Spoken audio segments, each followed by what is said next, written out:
Hello, everyone. This is Jessica Count, Sales and Events Manager with the California Hotel and Lodging Association. First, if there are media or any reporters on this call, please exit now. This information is not authorized for media usage. And moving forward, thank you for your commitment to expand your clean and safe procedures at your property. We are continuing to receive your CHLA clean and safe checklist. You may have heard our recent announcement that we've created a list on our website of about now 300 certified properties for you and travelers to view, so keep up the great work. Thank you for that. And today's presentation will be recorded and posted on our website at calodging.com. You can visit our homepage to view the coronavirus updates and resources section. And this is where you'll find today's recording and some of the tools that we hope you continue to find helpful. And our update is sponsored by CHLA's partner, HD Supply. You'll see there are handouts on your toolbar, including an HD Supply flyer on their personal protective equipment to help you with your clean and safe procedures. So thank you to HD Supply for your support. And you'll notice there is a section you can type in to submit any of your questions during the presentation. So we'll do our best to get to those, and we'll follow up with any remaining questions that you have. And again, if there are any media or any reporters on this call, please exit now. This information is not authorized for media usage. And today, Jeff Thurrell, partner of Phillips, and Lynn Mohrfeld, president of California Hotel and Lodging Association, will cover COVID-19 news, reopening plans, and workplace safety. So first, we'll go ahead and hear from Lynn. Thank you. Great. Thank you, Jessica. Appreciate it as always. Thanks for keeping us on track. At CHLA, we do a lot of webinars, and Jessica does them all. So thank you for that, Jessica. As she mentioned today, I'm just going to kind of do my usual COVID-19 facts, some reopening plans that we're working on, and really concentrate on the hotel plan and the employee training that we put out on Monday. And then before that, and then after that, I'll turn it over to Jeff for the workplace safety. And just a reminder, as Jessica mentioned, you've got some handouts in the toolbar. We're kind of leapfrogging to the next thing. One is business events consideration, and the other one is kind of large exhibit. And so there are two things about meetings and conferences in terms of how people are gonna plan to do this. And so that's next on the list, and what we're talking to the state about right now. And then, of course, the HD supplier information on there. And thanks to them for sponsoring. Okay, so as I usually started off with, I'll talk about what's going on right now. California cases, we're getting close to 5,000 deaths in California. As you can see the numbers, I kind of spread out this graphic a little bit to take out the ups and downs in it, but you can see that this is the daily deaths, and they seem to be going down and or stabilizing, thankfully. But then you can see kind of on the pink side where it has kind of the wide swath of color, you can see that they're also hedging on I guess an increase in cases coming up in the fall. So that was kind of interesting to notice, and that's kind of new to this graphic here. We're getting a lot of increased media scrutiny. This is to be expected. You know, the economy hasn't been open, everyone's been staying at home, and so naturally when people leave their home and become exposed to other individuals, the cases are going to go up a little bit. So I think that's kind of part of the process in terms of where the COVID-19 cases and numbers will be. So while public health is expecting that, and I think a lot of people are, the media is making a story out of it. So we've seen a lot of stories lately saying, oh, everybody opened and now the numbers are terrible and here's what's going on. So I just kind of wanted to get into a little bit of that using Arizona as an example. So Arizona opened for individual travel approximately a month ago on the 14th of last month. And you can see their numbers on the bottom that jumped. Those are confirmed infections in the gray, if you can see that. Sorry, the beige, if you can see that. And so it's going up a little bit, but the testing is already going up quite a bit as well.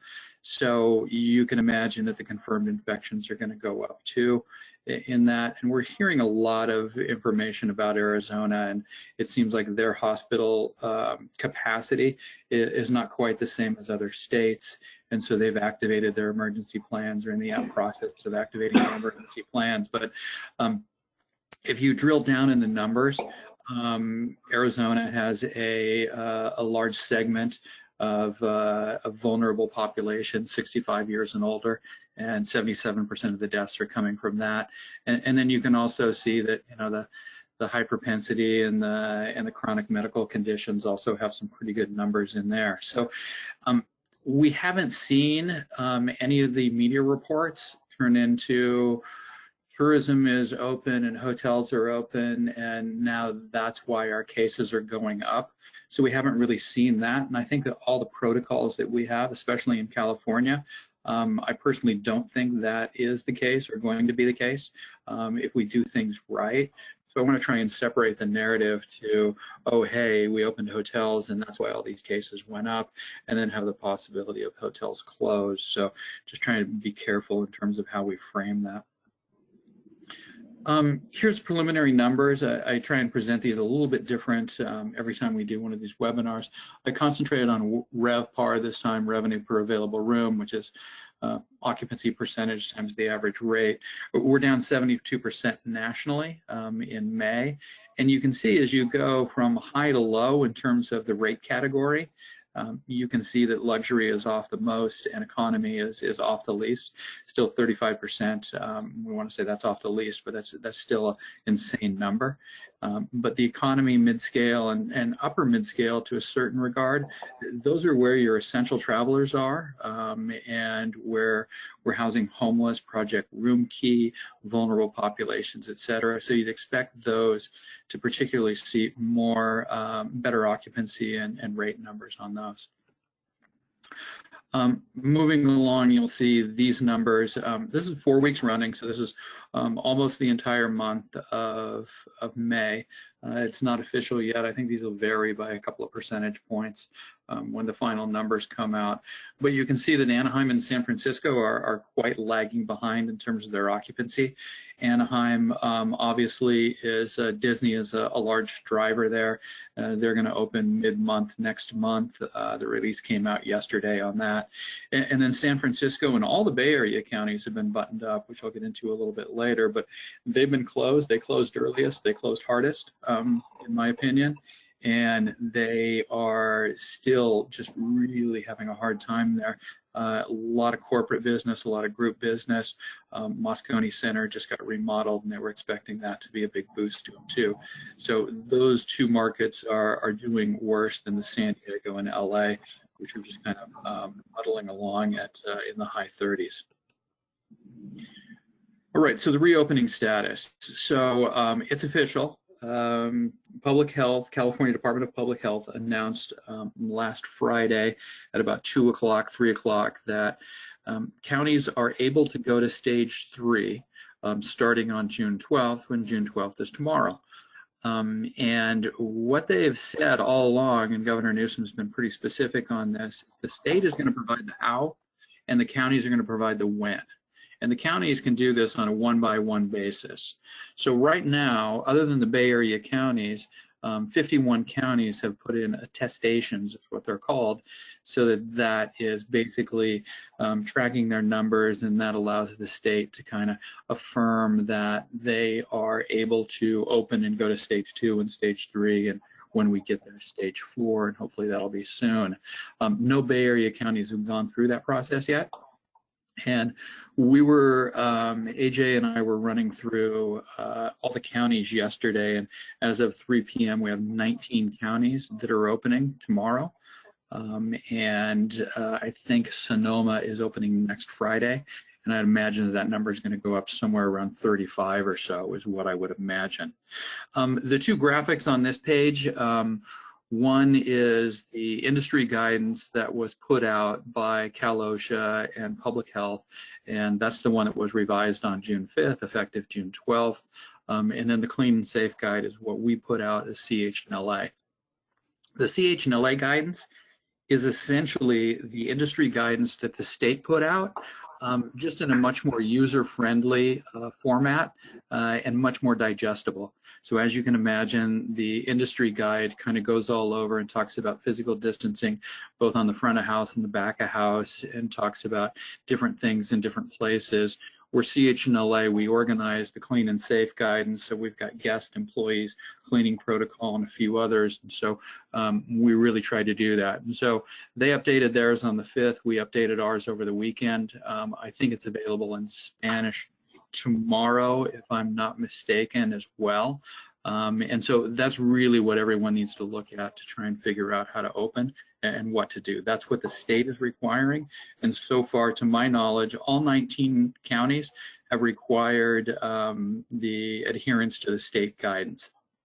So that means the state guidance is pretty much the law of the land. We are seeing some funny, I'm going to go out on a limb and say silly things at the county level. They want you to put up a 2-page questionnaire and post it on your front door and things like that. Anaheim has a program and a plan where you have to submit an operating plan. I think that's Anaheim.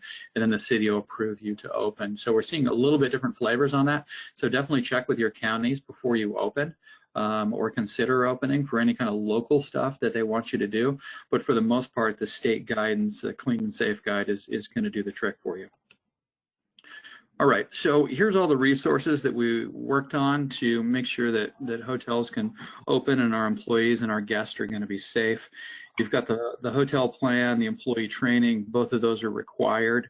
And then the clean and disinfecting for your hotel facility is a little optional on that one.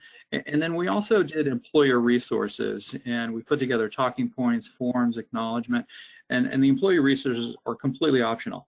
They're just talking points, they're examples of what to do, there's some signage for you might want to consider. Everyone's got different signage. Brands, hotel companies, management companies, they have their signage as well. So, I mean, it's just something to look at as well. And then, of course, we've got our Clean and Safe self-certification, which has gone over very well. And the health departments are looking at our Clean and Safe self-certification process, and they're looking at that very favorably. The industry took a proactive approach. We're doing all the right things. We're trying to protect our guests and our employees, and that's going over very well. So I would encourage everyone to do that. We're seeing it a lot of signature blocks, websites, reservation confirmations, etc. Employer resources on this page, I have it starred. That's the only one that's not available in Spanish on this page. So everything else that we've done in English and translated to Spanish. Just jumping into the hotel plan. This is what we did. This is the same slide that we had 2 weeks ago in terms of what was in the hotel plan. We've obviously updated it for the latest guidance. The latest guidance that the state put out, I'm going to kind of jump back a little bit. The state's latest guidance included swimming pools, had a bunch of stuff for short-term rentals that doesn't apply to hotels. And then they also had a notice on Legionnaire's disease. It's a waterborne disease that usually lives in stagnant water or water pipes that aren't moving. So please pay attention to that.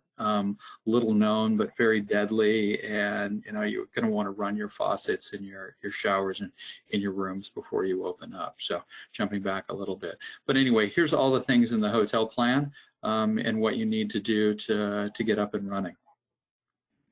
Okay, so the employee training is a component of the hotel plan, and it's super simple. Okay, so this is, I think it's 8-9 slides that we've got it down to. It talks about washing hands, how to wear a mask, how you get it, what to do if someone is positive.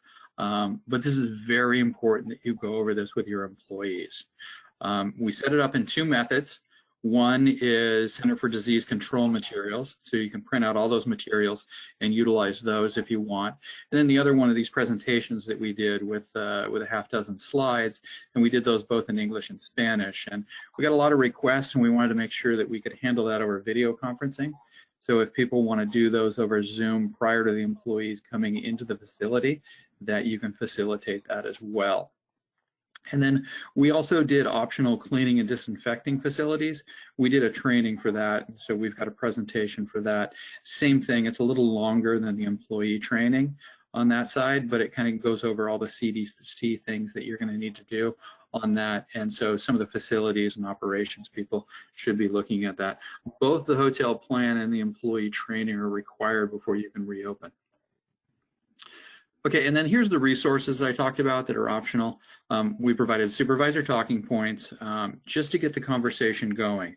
Be proactive, address the concerns. You know, some of your employees are going to be a little apprehensive about interacting with guests, coming back to work.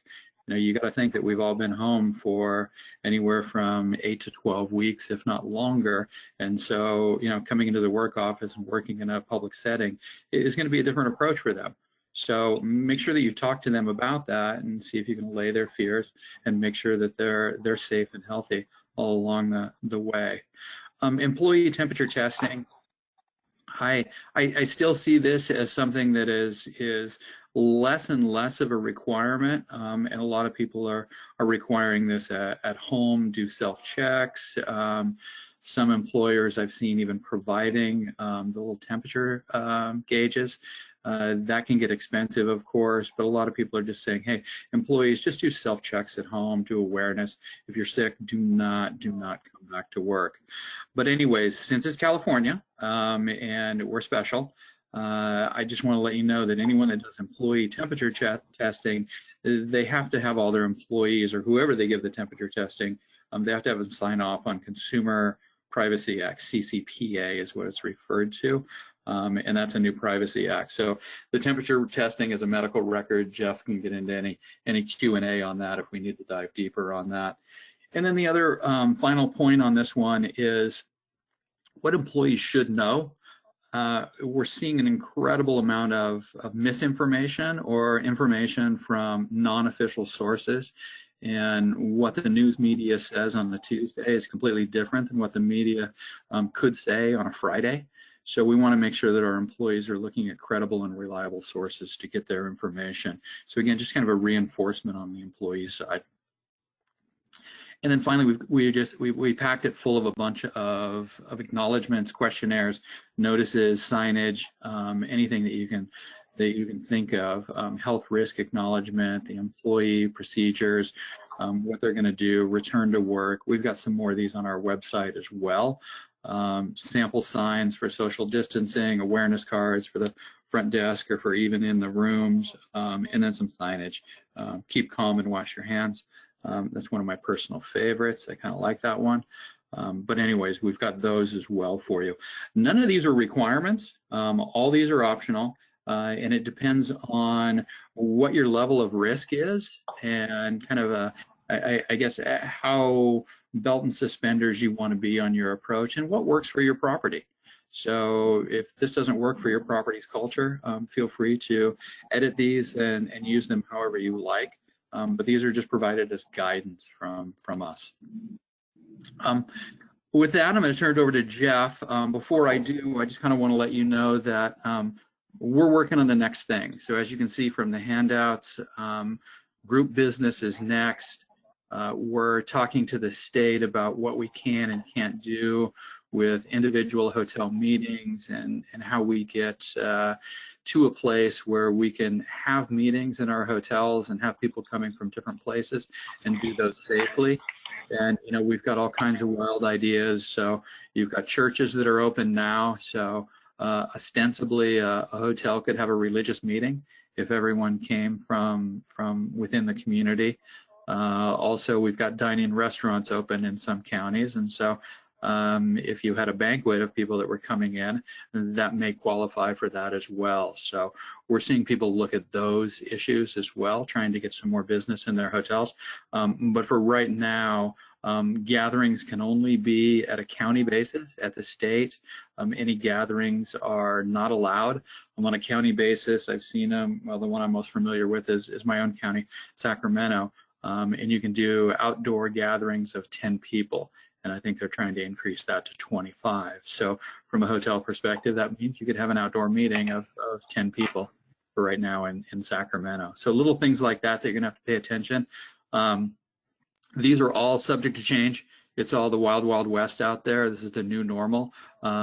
Guests so far, from what we've heard from Florida and Arizona and some other places that are already opening, the guests are very willing and accepting and appreciative of the cleaning guidelines that everyone's and the procedures that we put in place. And so we're looking at this as a very good thing. But before I turn it over to Jeff, just a safety caution on this. The numbers are probably going to go up, and we're probably going to see more media reports. So while this is yet another California regulation, this one's an important one. Okay, we're talking about health and safety of both our employees and our guests, and we don't want to see those numbers going up. So whatever we can do to keep the numbers the same or have them go down is going to be a good thing, both for our industry and for our communities. So I'll leave it on that, and I'll turn it over to Jeff. Thank you. Thanks, Lynn. And, you know, sort of we're you know, kind of picking up from where Lynn was at. You know, this is a bit of a moving target, and I said this in the last webinar I was able to do for the CHLA, and you know, standards change, and you know, some of the issues that come up change. You know, every day is sort of a new day in terms of questions that we get, and I had a client call me and they wanted to have somebody take off a mask that said Black Lives Matter, but they let everybody else have insignia masks and their own personalized, you know, face coverings. And those little issues are going to crop up, and for that particular one, it would not be a good idea politically to go in that direction. So, you know, there's a lot of moving and shaking, and you're going to have to be pretty fluid to respond to concerns. You know, another issue that's come up that wasn't in my couple of slides I had today, because Lynn and I wanted to make sure we left enough time to answer any questions, is, you know, we've had a lot of situations where employees, for, you know, one reason or another, you know, don't want to come back to work, and you have to be pretty gentle in how you handle those situations, because inevitably it's going to come up, and there's certain things that come into play.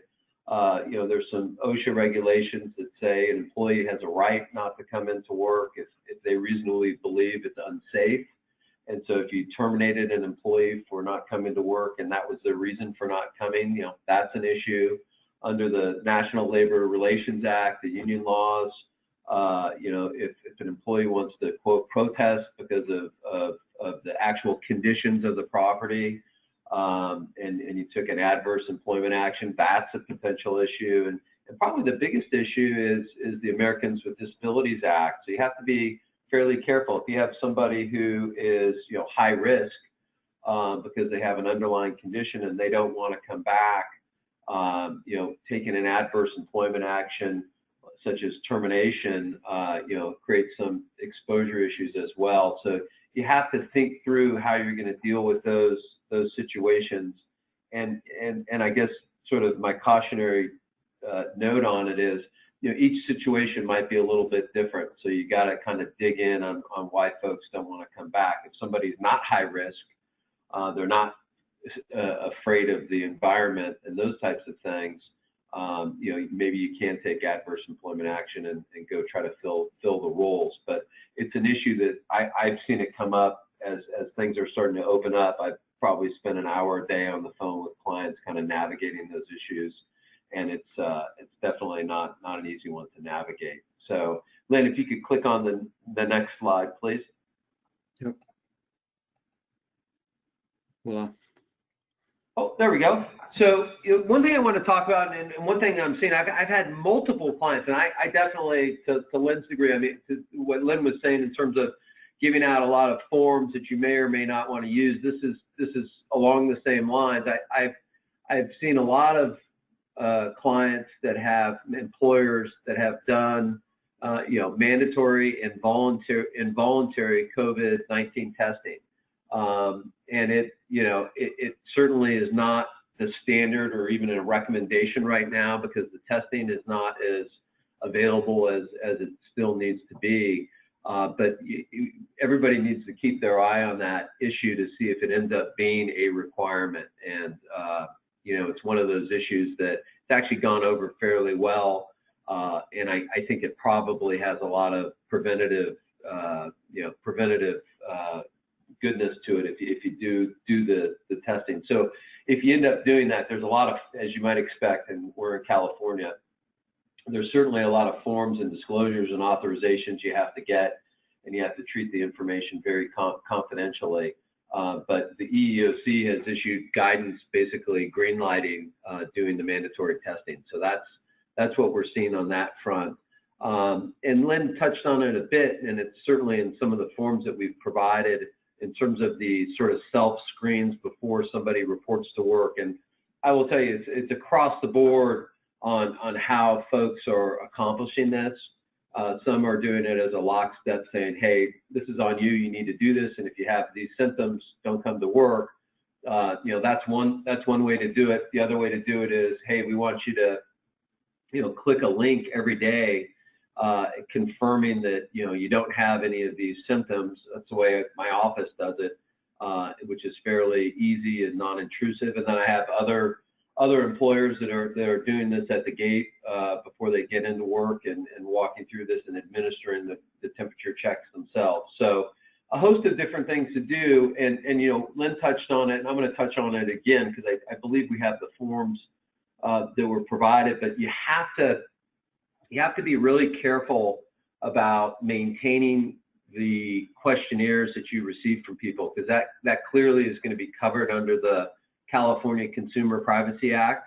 And so there is a disclosure that you're going to need to get out to your employees if you are going to maintain that. And I go back and forth, one of the reasons why you would want to maintain the self-checks if you're doing those on a daily basis, and hopefully electronically, because I think paper is probably not all that realistic, is if you ever get called out saying you weren't doing enough, it would be nice to have the backup saying, no, we've done these self-checks, we've used our reasonable due diligence and due care to make sure that we had as safe as environment as possible. So if you do keep the information as a reminder, you're going to want to keep it in a separate file. Don't put it in the personnel file. Keep it in a separate electronic document.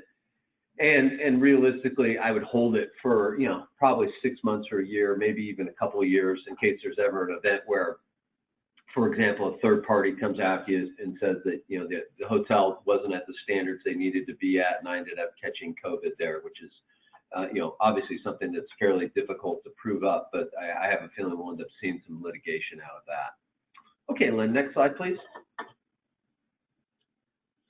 So this is one thing that I think, as Lynn mentioned, we're going to see an uptick just because we're back open. And I think, to Lynn's point, hopefully no fault of our own if we're following the procedures, but inevitably, and I'm getting, a high volume of calls from employers that are having, positive tests, and you really want to make sure, and I know the plan has, some information on this, but it's pretty critical that, unless you want a complete fire drill when this occurs, it's pretty critical that you're dialed in on, how do you handle this, and what do you do? And there's some basic things that you do. You find out from the employee who was in that 6-foot radius, for more than I think it's a 10-minute period of time, and then you inform those other employees that they may have been, exposed.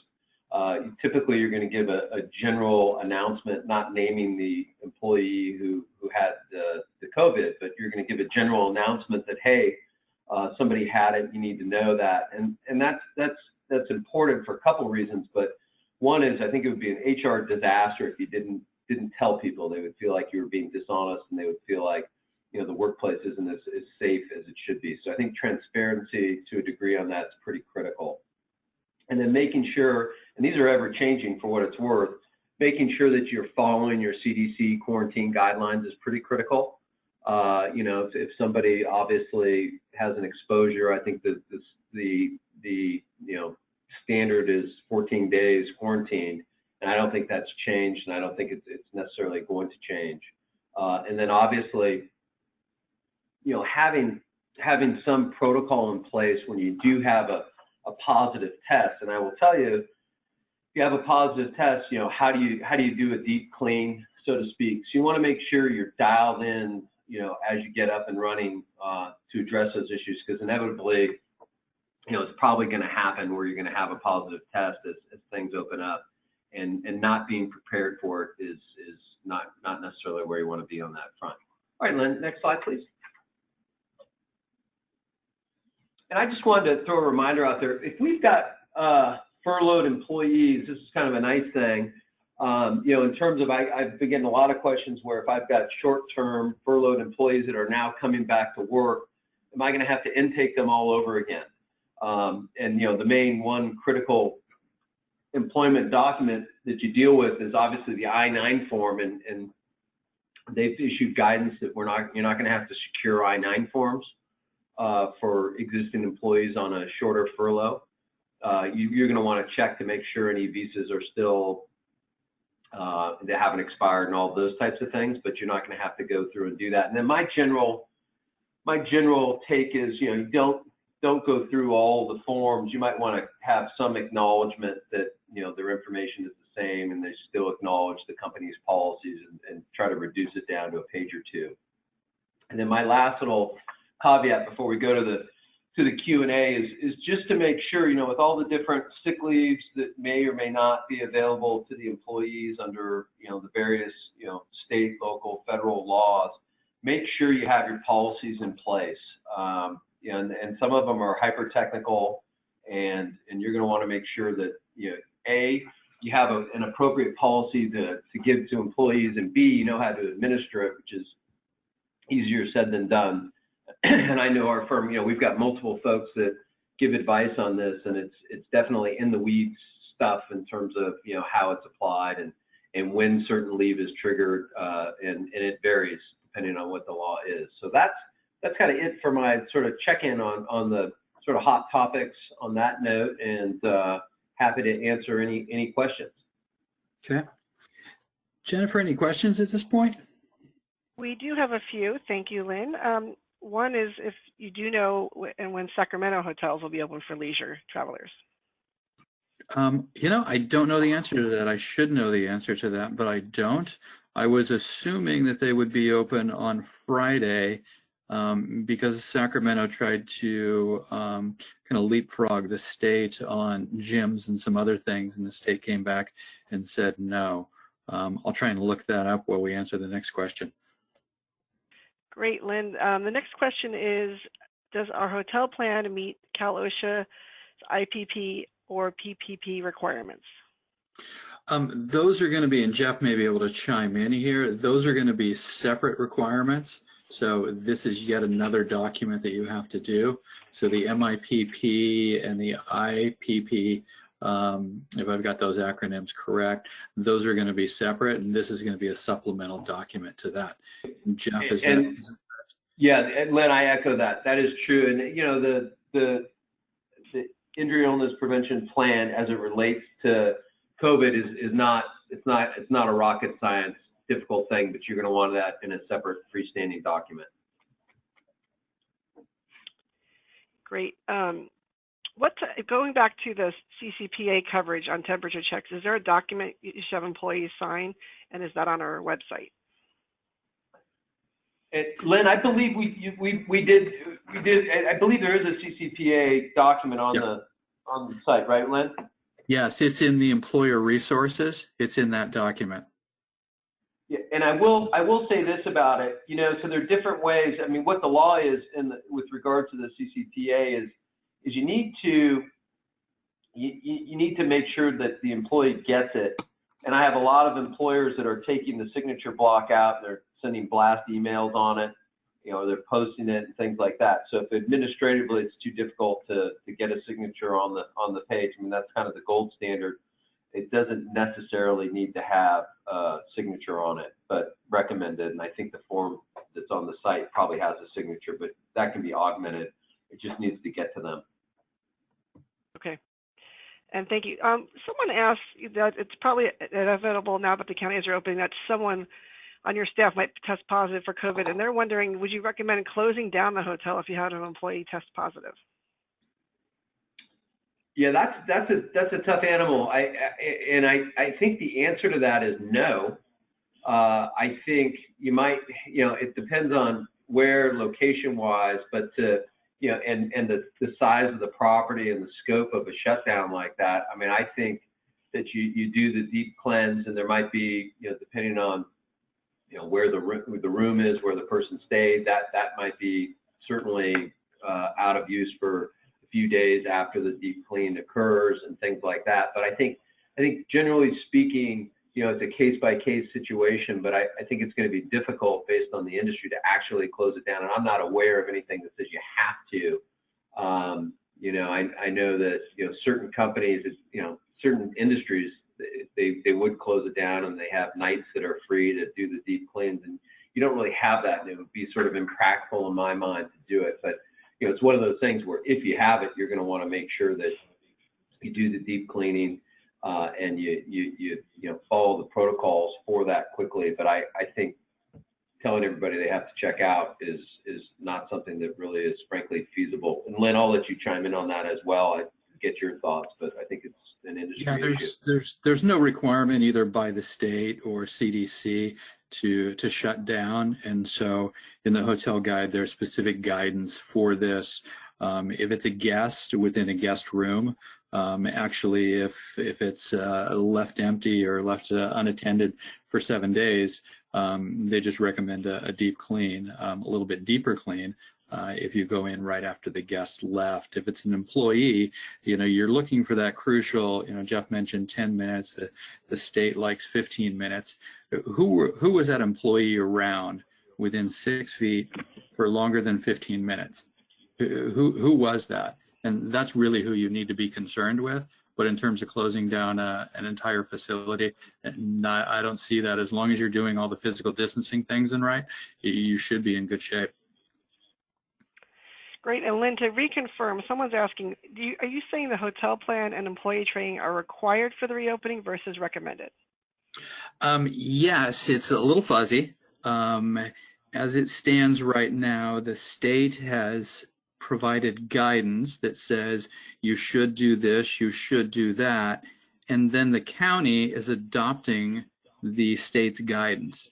So from that, the individual counties are basically interpreting that to be that you have to have the guide and the employee training to reopen. So I'm going to say yes, and I'm going to say, just like everything else, there's a little tinge of uncertainty in the entire process, but with the county approving the state process, yeah, it's going to be required. And then Jennifer, to the earlier question, Sacramento, Yolo, Placer, and El Dorado counties are open on this Friday for hotels. Thank you.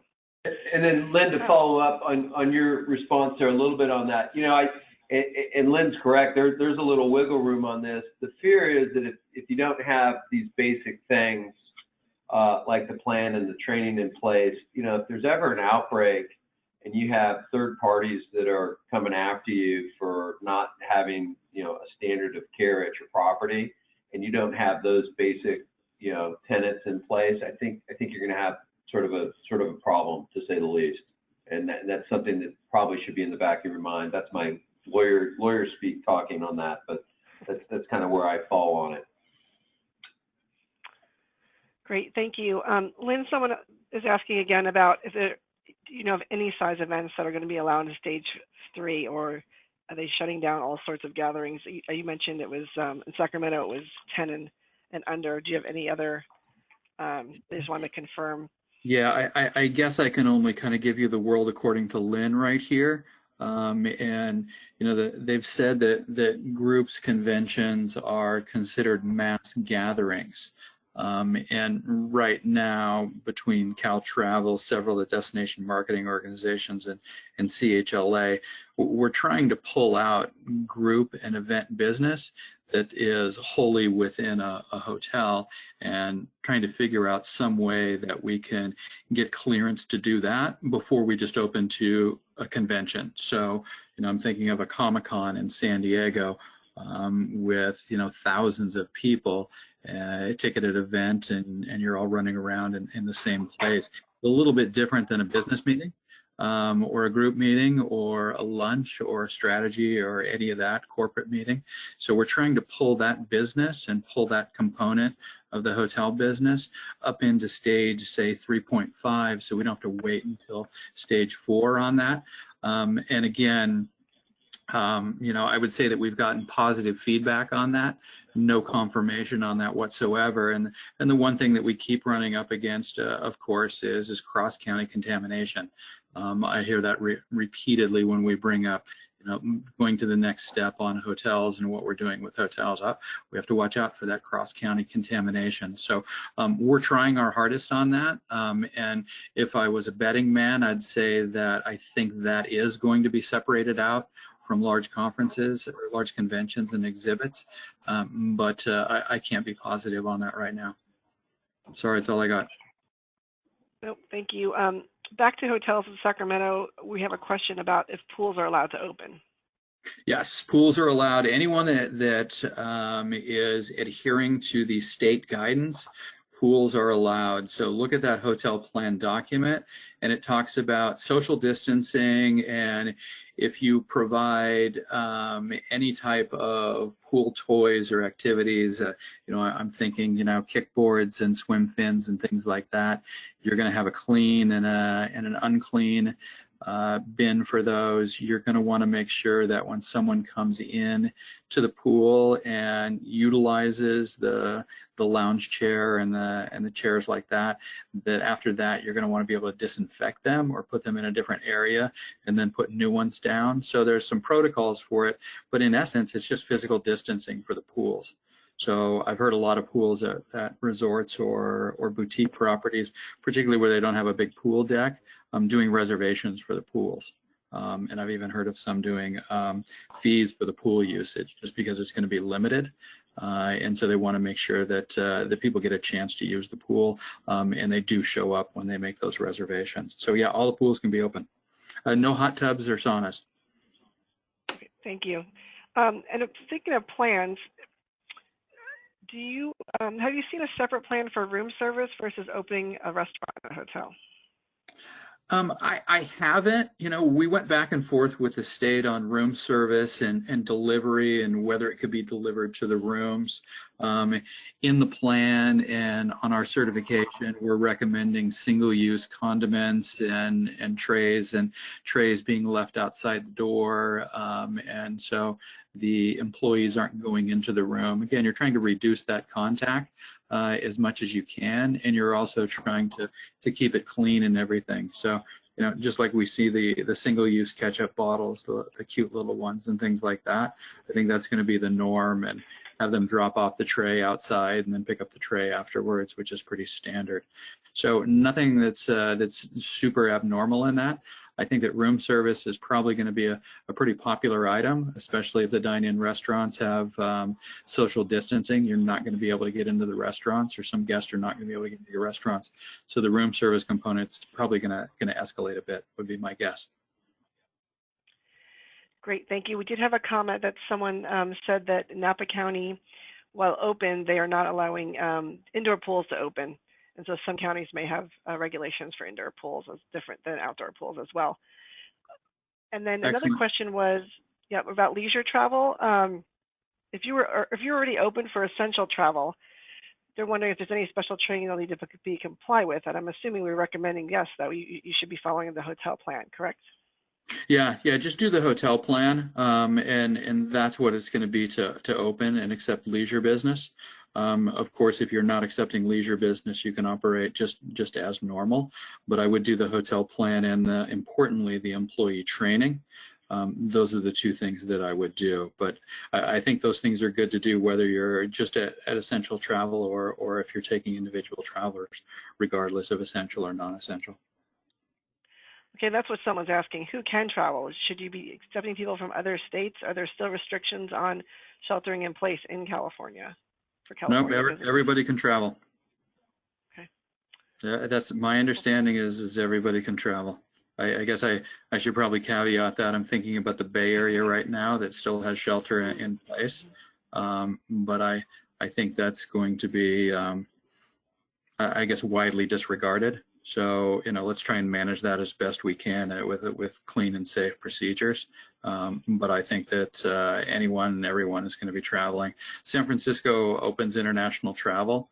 I think their airport opens, I think, mid-month, and I think they've got 5 international flights coming in from various locations. So just those, the Bay Area is going to be closed, and all those are going to be going to surrounding areas. So maybe an opportunity for someone. Great, thank you. One last question about pools is some people are wondering if there was a limit to the number of people actually in the pool or had to be traveling together as a group. They thought the guidelines were vague. Do you think those vary by county? I don't think they're going to vary by county, but I agree that they are vague. It's obviously easy when you have a lap pool and you can say only these people in this area. And I think people are going to try and keep to themselves. I really don't think you're going to have too big of an issue with the guests. I think they're going to probably be trying to do the safe thing as well. So I don't see that. The one thing that they wanted to, that the state put out in the pool guidance was, hey, if you're going to have a lifeguard on duty, don't add to the lifeguard's duties of social distancing and any of the COVID-19 requirements. Have someone else do that. So the lifeguard should be lifeguarding, and someone else should be doing all the physical distancing and any of the cleaning or changing the lounge chairs, etc. So, if you've got a lifeguard, make sure they keep their eye on the ball and keep their eye on the pool. Great, thank you. Well, we have run over time. I want to thank everyone for their questions, and thank you, Lynn and Jeff. Again, as stated earlier, please refer to our website at calodging.com, and there on our homepage, you'll find our Corona Updates and Resources page. That is updated daily. And please visit our events calendar and invite your staff to register for other upcoming webinars that we have scheduled. Thank you. Have a great day, and please stay safe. Excellent. Thank you, everyone. Thank you, Jeff. Thank you, Jennifer. Thank you.